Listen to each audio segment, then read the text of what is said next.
सभी बच्चों को मेरा नमस्कार।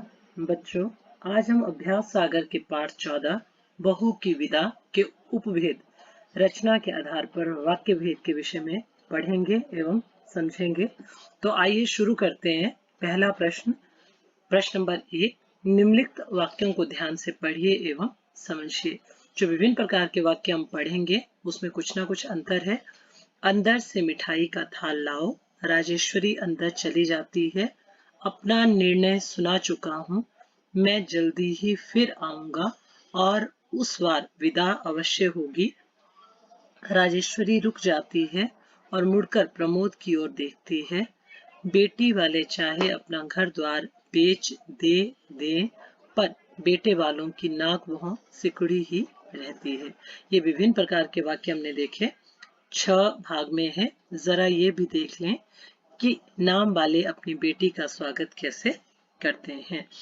इतना दहेज दिया कि देखने वालों ने दांतों तले उंगली दबा ली। अगर तुम्हारी सामर्थ्य कम थी तो अपनी बराबरी का घर देखते। अब ये विभिन्न प्रकार के वाक्य जो हमने पढ़े, इसमें कुछ ना कुछ अंतर है। जैसे हम पढ़ते हैं इनको तो उसी से हमें पता चलता है कि रचना के आधार पर इनमें अंतर है। क, ख और ग भाग के जो वाक्य हमने पढ़े वो सरल वाक्य हैं, क्योंकि उसमें एक कर्ता, एक कर्म और एक समापिका क्रिया है। घ, य और च भाग संयुक्त वाक्य है जो जुड़े हुए हैं। एक मुख्य वाक्य है, साथ में उसका एक उस पर आश्रित वाक्य है, संयुक्त वाक्य है। छ, ज और झ भाग मिश्रित वाक्य के उदाहरण हैं। तो इस तरह हम विभिन्न वाक्यों को पढ़कर ये पता लगा सकते हैं कि रचना के आधार पर सरल, संयुक्त और मिश्रित 3 प्रकार के वाक्य होते हैं। आइए अन्य उदाहरणों के माध्यम से समझते हैं। सबसे पहले सरल वाक्य, उसको इस तरह परिभाषित कर सकते हैं। सरल वाक्यों में एक या अधिक कर्ता हो सकते हैं परंतु क्रिया एक ही होती है। सरल वाक्यों में एक ही उद्देश्य होता है और एक ही विधेय होता है। जिसके बारे में कहा गया अर्थात जो करता है वो उद्देश्य होता है और जो कहा जाता है अर्थात जो काम हो रहा है वो विधेय होता है। संयुक्त वाक्य की पहचान, संयुक्त वाक्य में 2 या 2 से अधिक वाक्य मिलते हैं। वे और, किंतु, अथवा आदि योजक शब्दों से जुड़े होते हैं, लेकिन वे अर्थ के लिए अपने आप में स्वतंत्र होते हैं। ये संयुक्त वाक्य की पहचान है। मिश्रित वाक्य, जिन वाक्यों में एक से अधिक सरल वाक्य या उपवाक्य भी उनको कहा जाता है जुड़े हों और उनमें एक वाक्य प्रधान या मुख्य हो और दूसरा उस पर आश्रित हो तो वह मिश्रित वाक्य कहलाते हैं या उन्हें मिश्र वाक्य कहते हैं। प्रधान उपवाक्य वो होता है जिसकी क्रिया मुख्य होती है, जिसमें क्रिया की प्रधानता मानते हैं हम। आश्रित उपवाक्यों का प्रारंभ प्राय की, जो, जिससे, यदि, क्योंकि आदि से होता है। प्रश्न नंबर 2, अब आप अपनी ओर से सरल, संयुक्त, मिश्रित वाक्य के एक उदाहरण लिखिए। कोई भी उदाहरण हम इसमें लिख सकते हैं। सरल वाक्य में मेरा नाम राधा है, मैं 5वीं कक्षा में पढ़ता हूँ। इस तरह के विभिन्न प्रकार के जो वाक्य हम लिख सकते हैं सरल वाक्य में। ख भाग संयुक्त वाक्य, सुबह हुई और सूरज निकला, रात हुई और चांद निकला। इस तरह के हम वाक्य लिख सकते हैं जो योजक शब्दों के द्वारा अव्यय जो शब्द है हमारे जुड़े हुए, अव्यय शब्दों के माध्यम से जुड़े हों, ऐसे संयुक्त वाक्य में आएंगे। मिश्रित वाक्य, अध्यापक चाहते थे कि बच्चे पढ़े लिखें। तो इस तरह के वाक्य मिश्रित वाक्य कहलाते हैं, जिसमें एक मुख्य वाक्य है फिर आश्रित वाक्य है हमारे पास। प्रश्न नंबर 3, नीचे दिए गए सरल वाक्यों में से उद्देश्य और विधेय छांटकर लिखिए। उद्देश्य और विधेय को हमने परिभाषित किया है। उद्देश्य वो होता है जो कर्ता होता है जिसके द्वारा काम किया जा रहा हो, और विधेय वो होता है जो क्रिया हो रही हो।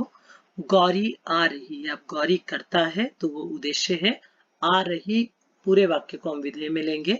सब एक ही धातु के बने हैं, सब एक ही धातु के बने विधेय में होगा क्योंकि क्रिया हो रही है। मेरा फैसला आखिरी है, मेरा उद्देश्य में, फैसला आखिरी है विधेय में। मेरी गाड़ी का समय हो रहा है, मेरी और गाड़ी का समय हो रहा है, पूरे वाक्य को विधेय में लेंगे जो क्रिया हो रही है। मुझे रुपए नहीं चाहिए, मुझे उद्देश्य में, रुपए नहीं चाहिए विधेय में। इस तरह उद्देश्य और विधेय को हमने छांट कर लिखा। प्रश्न नंबर 4, निम्न जो वाक्य है हमारे पास, जो नीचे दिए गए वाक्य हैं, दो वाक्यों को मिलाकर हमने संयुक्त वाक्य लिखना है। सोहन घर आया, उसने खाना खाया। ये दोनों स्वतंत्र वाक्य हैं, सरल वाक्य हैं। इन सरल वाक्यों को हमने जोड़ना है अव्यय शब्द के माध्यम से और संयुक्त वाक्य बनाना है। सोहन घर आया, ये स्वतंत्र वाक्य है, और उसने खाना खाया। जब और के माध्यम से ये जुड़े, अव्यय के माध्यम से जुड़े, तो ये संयुक्त वाक्य बन गया। आप मिठाई खाएंगे या नमकीन खाएंगे। आप मिठाई खाएंगे, या को जब हमने जोड़ा, या नमकीन खाएंगे, तो ये बना संयुक्त वाक्य। बीच में हमारा अव्यय शब्द लगा या। वो दौड़ना चाहता था, उसके पैर में चोट लगी हुई थी। दोनों स्वतंत्र वाक्य हैं, हमने इसको जोड़ना है अव्यय शब्द के माध्यम से और संयुक्त वाक्य बनाना है। वो दौड़ना चाहता था परंतु उसके पैर में चोट लगी हुई थी। तो इस तरह विभिन्न जो उदाहरण है हमारे, ये संयुक्त वाक्य के हैं। आगे और है घ भाग में, बारिश हो रही थी, मेरे कपड़े भीग गए। अब हमने अव्यय शब्द लगाया, बारिश हो रही थी इसलिए मेरे कपड़े भीग गए। वो मुझे नहीं जानता, मैं उसे नहीं जानता। वो मुझे नहीं जानता और इसलिए मैं उसे नहीं जानता। तो इस तरह हमने अव्यय शब्द का प्रयोग करके इसको संयुक्त वाक्य बनाया। अगर हम इसमें से एक को भी प्रयोग करना चाहें अव्यय को, तो एक भी कर सकते हैं। वो मुझे नहीं जानता इसलिए मैं उसे नहीं जानता, या और भी लग सकता है कि और मैं उसे नहीं जानता। प्रश्न नंबर 5 में संयुक्त वाक्यों में से योजक शब्द को हटाकर दो स्वतंत्र वाक्यों के रूप में लिखना है। अब हमने सरल वाक्य बनाने हैं। उसने बहुत परिश्रम किया। अव्यय शब्द हम हटा देंगे योजक शब्द को।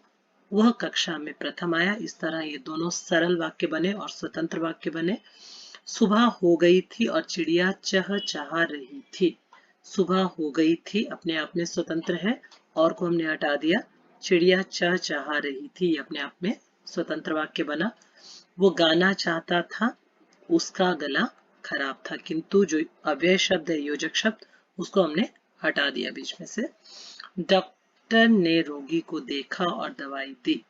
तो डॉक्टर ने रोगी को देखा, डॉक्टर ने रोगी को दवाई दी, या सीधा रोगी को दवाई दी। रात अंधेरी थी और चारों ओर सन्नाटा छाया हुआ था। रात अंधेरी थी स्वतंत्र वाक्य, और को हटा दिया, अव्यय को बीच में से, चारों ओर सन्नाटा छाया हुआ था।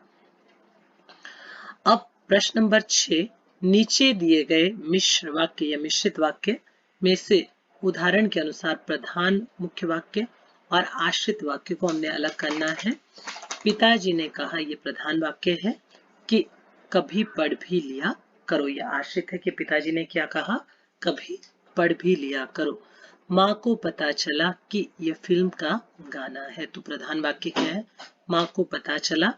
आश्रित क्या है, कि यह फिल्म का गाना है। मेरी वो साइकिल खो गई जो आप लाए थे। प्रधान वाक्य है, मेरी वो साइकिल खो गई, आप लाए थे। जो हमारे पास अव्यय शब्द है इसको हम हटा देंगे बीच में से। ग भाग, तय हुआ कि अन्य विशेषज्ञों की राय ली जाए।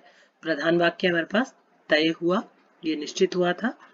क्या निश्चित हुआ था, आश्रित वाक्य में आएगा अन्य विशेषज्ञों की राय ली जाए। विशेषज्ञ होते हैं किसी विषय के जो ज्ञाता होते हैं, जानकार होते हैं। मास्टर जी नाराज हो गए क्योंकि बच्चे शोर मचा रहे थे। प्रधान वाक्य मास्टर जी नाराज हो गए। आश्रित वाक्य बच्चे शोर मचा रहे थे, कारण था बच्चों का शोर मचाना। नीना की नानी का देहांत हो गया क्योंकि वे बहुत बीमार थी। अब जो प्रधान वाक्य है हमारा, वो प्रधान वाक्य है, नीना की नानी का देहांत हो गया या मुख्य घटना हुई थी। आश्रित वाक्य क्या है, वे बहुत बीमार थी। वो फ्रॉक सुंदर थी जिस पर सितारे लगे हुए थे। तो प्रधान वाक्य जो हमारा है वह फ्रॉक सुंदर थी। आश्रित क्या है, सितारे लगे हुए थे, जिस पर हम नहीं लगाएंगे उसका कारण है कि अव्यय शब्द है। तो इस तरह हमने जो विभिन्न प्रकार के वाक्य थे, सरल वाक्य, मिश्रित वाक्य और संयुक्त वाक्य, यहाँ उनको हल किया उनके विभिन्न उदाहरणों के माध्यम से। सभी बच्चे सबसे पहले इस चैनल को सब्सक्राइब करेंगे और नोटिफिकेशन बटन ज़रूर दबाएंगे ताकि आपको अन्य जो वीडियो हैं उनकी नोटिफिकेशन समय समय पर मिलती रहे और आपकी जो विषय से संबंधित व्याकरण भाग या आपकी ज्ञान सागर से संबंधित गद्यांश भाग और पद्यांश भाग से संबंधित जितनी भी समस्याएं हो, कोई प्रश्न हो, मैं अपने इस वीडियो के माध्यम से आपकी उन समस्याओं का निवारण कर सकूं। आपके प्रश्न हमेशा उनका स्वागत रहेगा कि आप अपनी समस्याओं को सामने रखें ताकि मैं उनका निदान कर पाऊं। इसी आशा के साथ मैं अपनी वाणी को यहीं विराम देती हूं। धन्यवाद।